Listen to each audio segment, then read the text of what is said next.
여러분 반갑습니다. 김영석입니다. 제가 올해로 100살을 훌쩍 넘겼습니다. 사람들은 저에게 묻곤 합니다.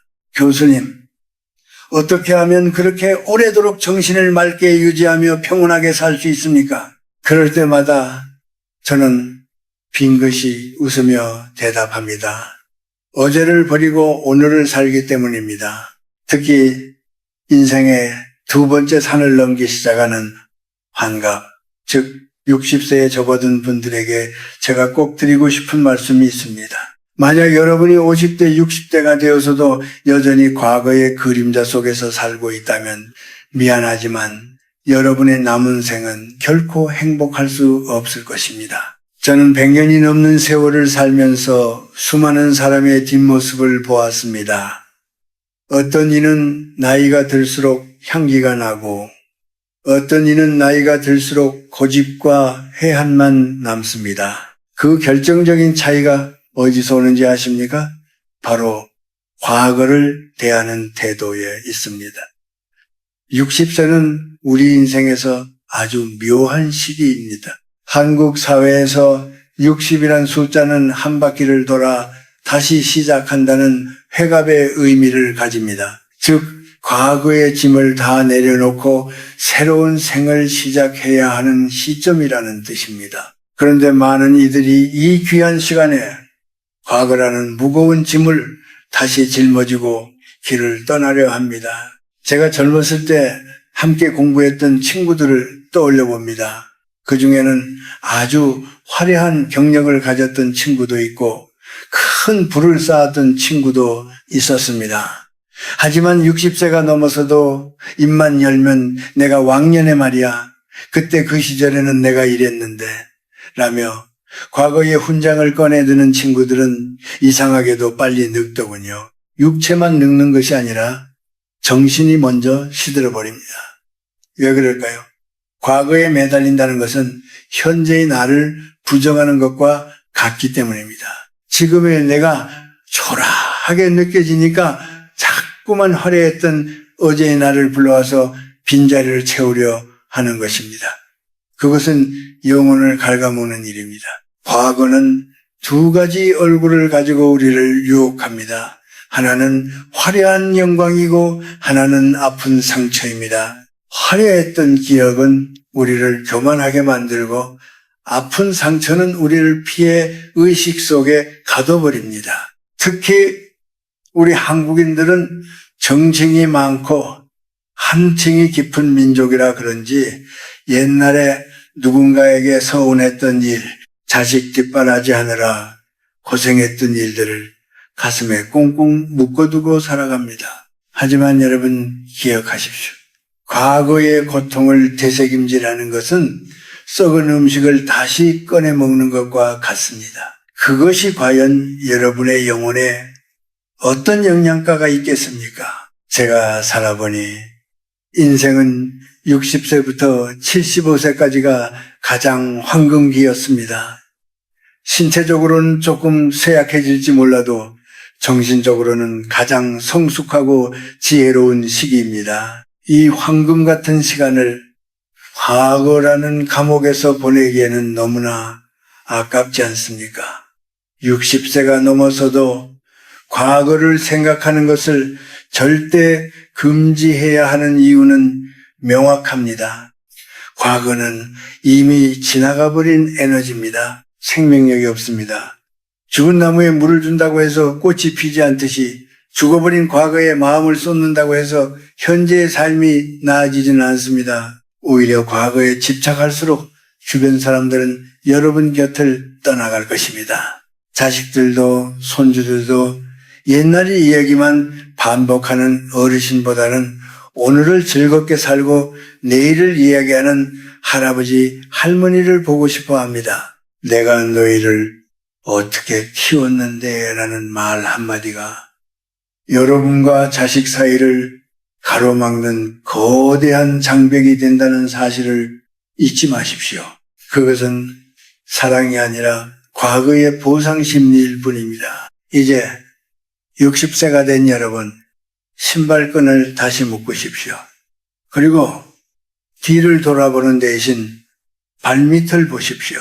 지금 이 순간 여러분의 호흡과 창밖의 햇살 그리고 오늘 내가 만날 사람들에게만 집중하십시오.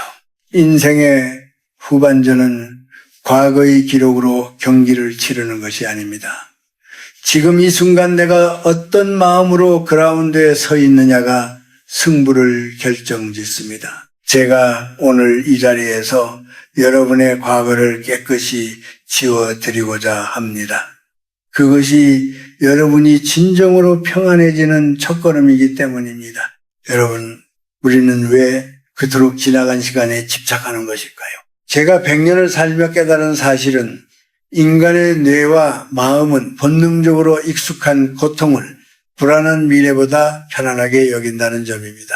특히 60세라는 고개를 넘게 되면 앞으로 다가올 날들에 대한 막연한 두려움이 엄습합니다. 체력은 예전 같지 않고 사회적 역할은 줄어들며 자식들은 품을 떠나갑니다.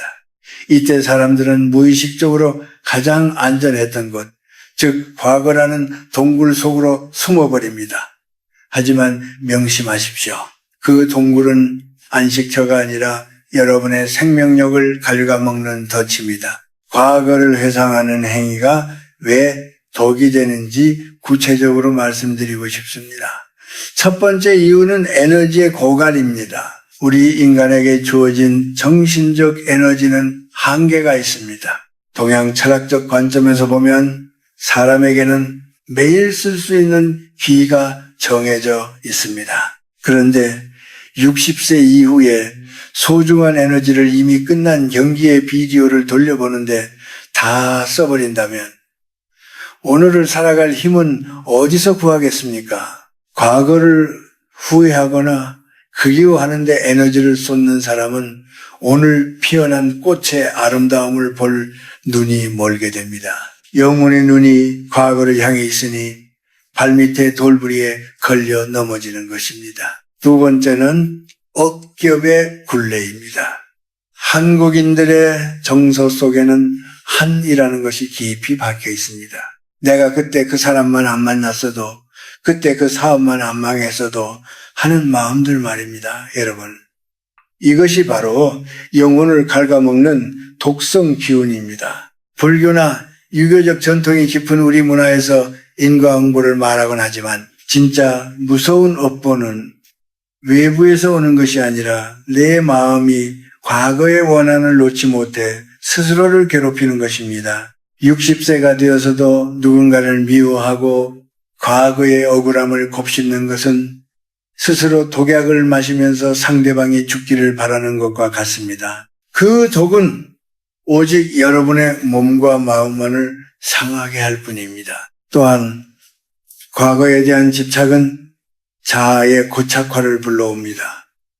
나 때는 말이야로 시작되는 이른바 꼰대의 언어는 소통의 단절을 의미합니다. 여러분이 과거의 영광이나 고생담에 머물러 있을 때 여러분의 정신은 그 시절에 박제됩니다. 세상은 빛의 속도로 변하고 있는데 혼자만 수십 년 전의 잣대로 세상을 바라보니 세상이 틀려 보이고 젊은 사람들이 한심해 보이는 것입니다.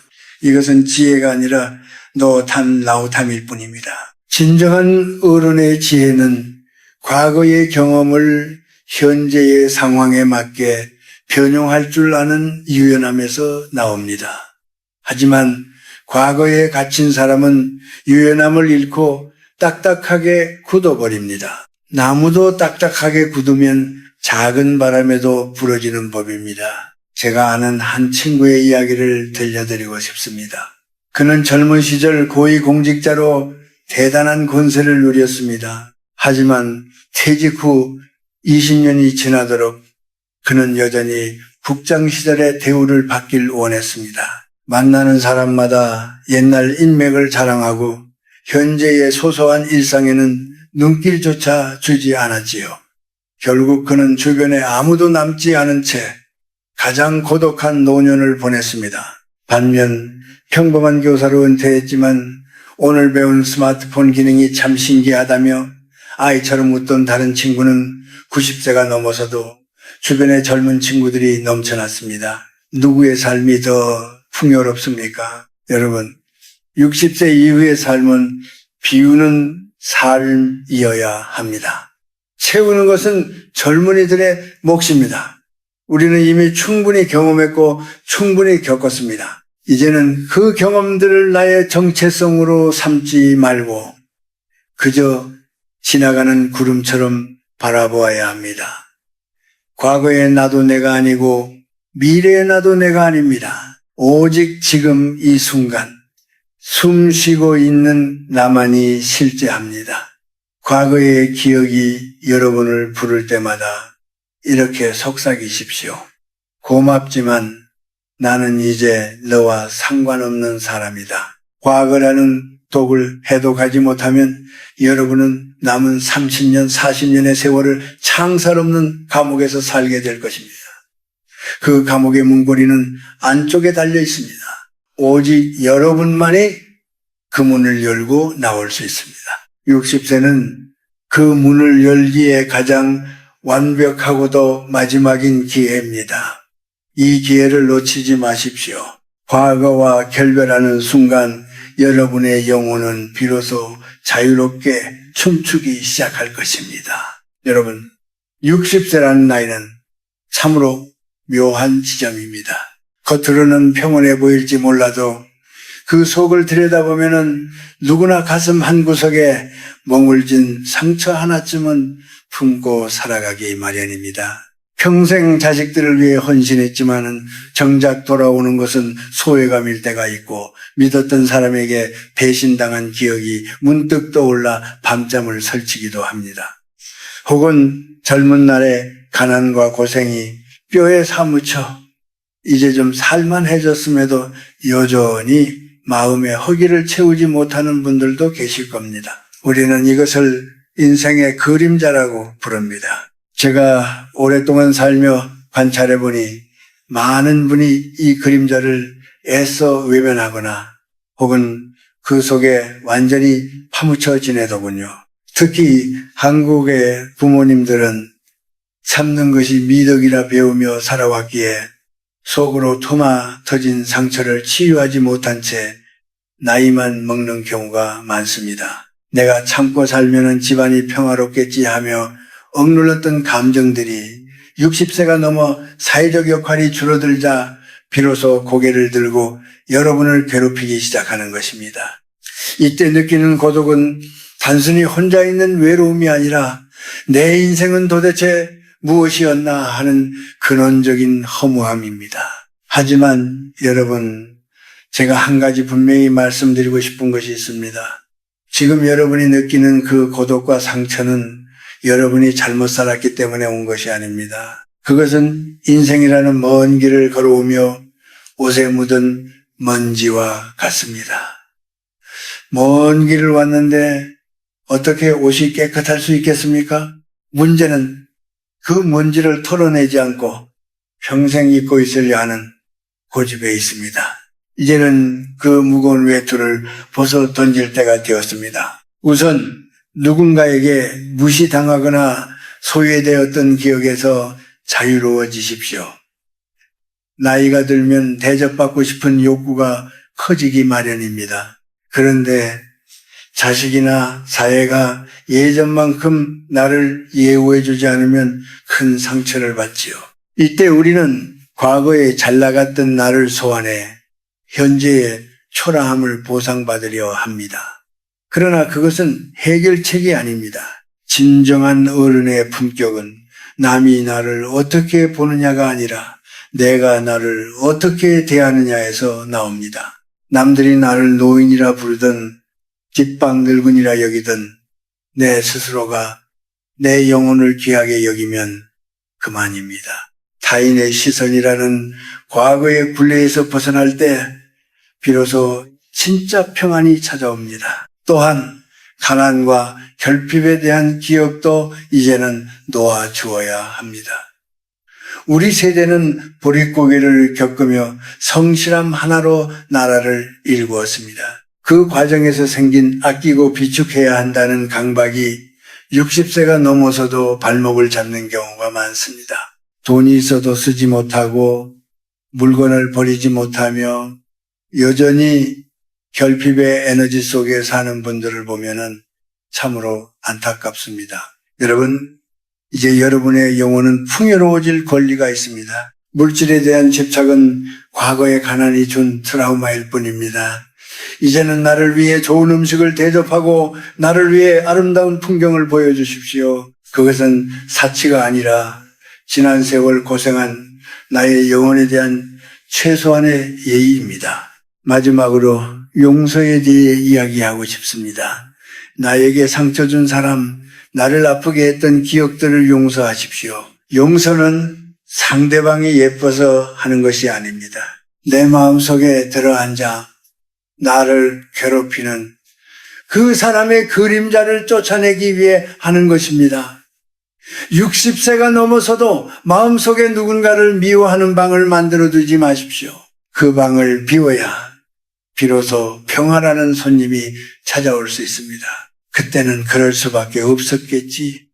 그 사람도 참 불쌍한 영혼이었구나 하고 내뱉는 순간 여러분의 어깨를 누르던 무거운 짐이 가벼워지는 것을 느끼실 겁니다. 인생의 후반전은 치유의 시간입니다.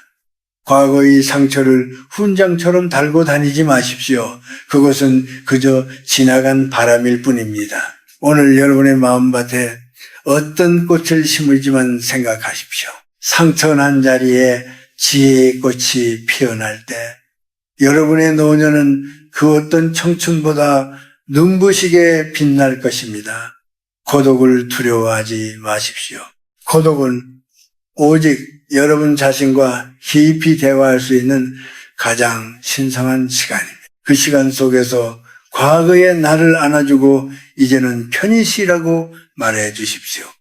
여러분, 이제 우리는 과거라는 무거운 외투를 벗어던졌습니다. 그렇다면 이제 그 빈자리에 무엇을 채워야 할까요? 60세 이후의 삶을 단순히 견디는 시간이 아니라 진정으로 살아있는 시간으로 만들기 위한 3가지 실천적인 길을 말씀드리고자 합니다. 이것은 이론이 아니라 제가 100년을 살며 직접 몸으로 겪고 증명해온 삶의 기술들입니다. 첫 번째 길은 공부하는 노년이 되는 것입니다. 많은 분이 이 나이에 배워서 뭐하나라고 말씀하십니다. 하지만 제가 분명히 말씀드립니다. 사람은 공부를 멈출 때 늙기 시작합니다. 60세는 배움을 포기할 나이가 아니라 생계를 위한 공부가 아닌 나의 영혼을 위한 공부를 비로소 시작할 수 있는 최적의 시기입니다. 악기를 배워도 좋고 서예를 해도 좋고 외국어 한 문장을 외워도 좋습니다. 새로운 것을 배울 때 우리 뇌는 다시 젊어지고 우리의 시선은 자연스럽게 내일을 향하게 됩니다. 과거를 추억할 시간에 내일 배울 것을 고민하십시오. 그것이 현재를 가장 활기차게 사는 비결입니다. 제가 90이 넘어서도 원고를 쓰고 강연을 다닐 수 있었던 힘은 바로 오늘도 무언가를 배우겠다는 호기심에 있었습니다. 두 번째 길은 비움의 미학을 실천하는 것입니다. 특히 우리 한국 어르신들은 물건을 버리지 못하는 습관이 있습니다. 언젠가 쓰겠지 하며 쌓아둔 물건들은 사실 여러분의 과거를 붙잡고 있는 칸과 같습니다. 집안을 둘러보십시오. 1년 동안 한 번도 손대지 않은 물건, 옛 기억 때문에 참아 버리지 못한 낡은 옷들, 이제는 그만 놓아주어야 합니다. 물건을 비우는 과정은 곧 마음의 찌꺼기를 비우는 과정입니다. 공간이 비워져야 새로운 공기가 들어오듯 과거의 흔적을 지워야 현재의 기쁨이 들어올 자리가 생깁니다. 또한 말도 비워야 합니다. 나 때는 말이야 라는 말, 자식에게 건네는 잔소리, 타인에 대한 비판을 줄이십시오. 말수가 줄어들 때 비로소 타인의 이야기가 들리고 세상의 변화가 눈에 들어옵니다. 비움은 초라해지는 것이 아니라 본질만 남기는 숭고한 작업입니다. 세 번째 길은 소박한 봉사와 헌신입니다. 인간은 누군가에게 도움이 된다고 느낄 때 비로소 살아있음을 느낍니다. 60세가 넘어서 대접받으려 하지 마십시오. 오히려 내가 이 사회와 이웃을 위해 무엇을 할 수 있을지 고민하십시오.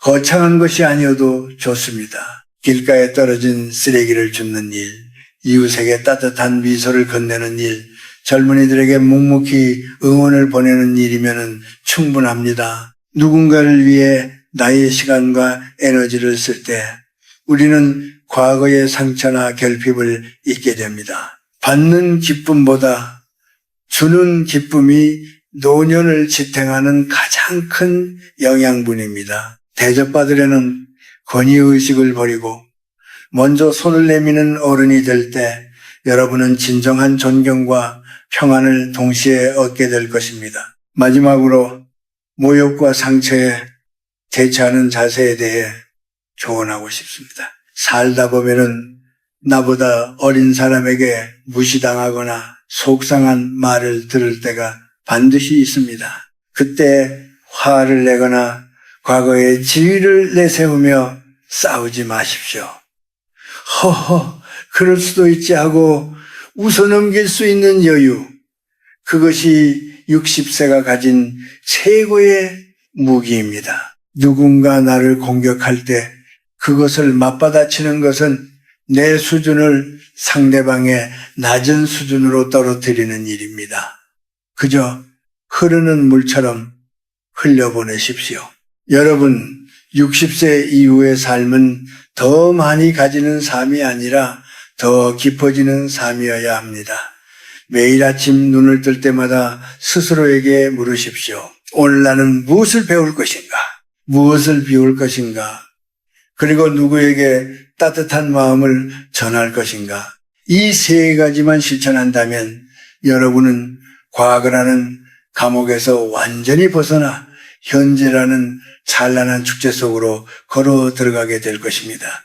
여러분, 이제 마지막 이야기를 전하려 합니다. 우리는 긴 여정을 지나왔습니다. 과거라는 감옥의 문을 열고 그 독을 해독하며 상처 입은 영혼을 다독이고 오늘을 살아갈 구체적인 방법까지 나누었습니다. 이제 여러분의 마음은 조금 더 가벼워지셨습니까? 제가 인생이라는 길을 100년 넘게 걷다 보니 결국 삶의 마지막에 남는 것은 내가 얼마나 가졌느냐도 아니고 내가 얼마나 성공했느냐도 아니더군요. 오직 내 마음이 얼마나 평온했는가, 그리고 내 곁에 얼마나 따뜻한 온기가 남아있는가 하는 것뿐이었습니다. 60세 이후의 삶을 흔히 황혼이라고 부릅니다. 하지만 여러분, 해 진력의 노을을 본 적이 있으신지요? 태양이 중천에 떠 있을 때보다 산 너머로 지기 직전에 그 붉은 노을이 세상을 가장 아름답고 따뜻하게 물들입니다. 인생도 마찬가지입니다. 젊음의 혈기보다 더 깊고 숭고한 빛을 내는 것이 바로 성숙한 노년의 영혼입니다. 이 아름다운 빛을 과거라는 먹구름으로 가리지 마십시오. 여러분은 지금 그 어느 때보다 찬란한 빛을 낼 수 있는 준비가 되어 있습니다. 제가 여러분께 드리는 마지막 당부는 100세의 시각으로 오늘을 보라는 것입니다. 지금 여러분이 60세라면 앞으로 살아야 할 날이 적어도 30년, 길게는 40년이 남았습니다. 60세에 나는 다 살았다, 이제 과거만 추억하며 살련다라고 말하는 것은 20세 청년이 인생 끝났다라고 말하는 것과 다를 바 없습니다. 100살인 제가 보기에 60세는 무언가를 새로 시작하기에 너무나 눈부시게 젊은 나이입니다. 만약 여러분이 오늘부터 과거를 끊어내고 현재에 집중한다면 여러분의 남은 40년은 이전의 60년보다 훨씬 더 가치 있고 행복할 수 있습니다. 행복은 멀리 있지 않습니다. 그리고 행복은 찾는 것이 아니라 발견하는 것입니다.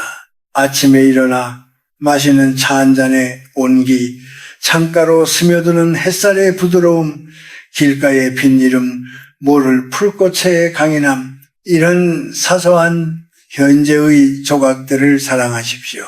과거의 화려함에 눈이 멀어 있으면 이 소소한 기적들이 보이지 않습니다. 오늘 참 좋다, 이만하면 충분하다라고 입버릇처럼 말씀하십시오. 여러분의 뇌와 영혼은 여러분의 말에 따라 움직입니다. 감사의 말이 쌓일 때 과거의 회한은 설 자리를 잃고 물러나게 됩니다. 또한 떠날 준비를 하는 마음으로 하루하루를 소중히 여기십시오. 여기서 떠날 준비란 죽음을 두려워하며 기다리는 것이 아닙니다. 내 영혼의 짐을 가볍게 하여 언제든 바람처럼 가볍게 떠날 수 있도록 집착을 버리는 연습을 하는 것입니다. 미련은 과거에 머물게 하고 집착은 현재를 무겁게 만듭니다. 사람에 대해서도 돈에 대해서도 명예에 대해서도 내 것이 아니었음을 인정하고 손을 펴십시오. 꽉 쥐고 있는 손에는 새로운 것이 들어올 수 없지만 활짝 편 손에는 온 세상의 평화가 담길 수 있습니다. 마지막으로 자기 자신을 지극히 사랑하십시오. 한국의 60대들은 평생을 누구의 부모, 누구의 남편과 아내, 회사의 일꾼으로만 살아왔습니다. 이제는 그 모든 계급장을 떼어내고 오롯이 나라는 한 인간으로 돌아오십시오. 과거의 실수를 저지른 나도, 고생하며 살아온 나도 모두 소중한 나의 역사입니다. 하지만 그 역사가 지금의 나를 구속하게 두지는 마십시오. 거울 속에 자신을 보며 참 수고했다, 이제는 편안해져도 된다 라고 속삭여 주십시오. 그것이 60세가 된 여러분이 자신에게 줄 수 있는 가장 큰 선물입니다. 여러분, 인생은 끝까지 가봐야 합니다. 그리고 그 끝은 우리가 생각하는 것보다 훨씬 더 따뜻하고 평온할 수 있습니다. 과거라는 무거운 짐을 내려놓고 가벼운 발걸음으로 오늘이라는 대지를 밟으십시오. 여러분의 앞길에 평화와 지혜가 가득하기를 이 늙은 철학자가 진심을 다해 기도하겠습니다. 어제는 이미 죽었고 내일은 아직 오지 않았습니다. 우리에게는 오직 지금이라는 선물만이 허락되었습니다. 이 선물을 마음껏 누리십시오. 감사합니다. 부디 평안하십시오.